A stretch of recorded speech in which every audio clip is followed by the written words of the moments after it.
10 days after Prime Minister Modi visited Singur, Chief Minister Mamata Banerjee's visit to Singur was a message that she will not give up her land, which is Singur. And literally, because this is where her agitation started, the anti-farmland acquisition agitation, which she did in 2006, and that went on to 2008, standing up for the farmers who protested against their land being taken up for industry. The Tata Nanoka factory was to come up in Singur, over around 1,000 acres of land, and many of the farmers had protested. They protested the CPIM's alleged atrocities, and that is what Mamata Banerjee was standing up for. But that entire movement is what propelled Mamata to power, ending the 34-year-old left rule in the state.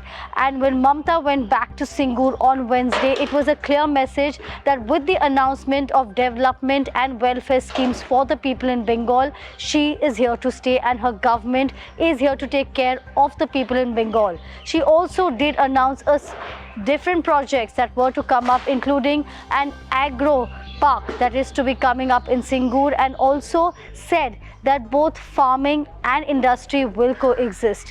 While she did speak to the people and did say that she is the one who is the mascot of the people, somewhere the farmers are apprehensive about what will happen. There's a certain section of farmers that want the Tatas back, because that is what Union Minister Sukhantu Majumdar had said ahead of Prime Minister Modi's visit, that if the BJP comes to power, the Tatas would come back. But the Prime Minister's speech lacked any clarity about that happening, while he spoke about industry coming to Bengal in general. So while though farmers wanted industry and wanted the Tatas back, the other section of farmers are in support of Mamata and what she's doing for the farmers by preserving their farmland.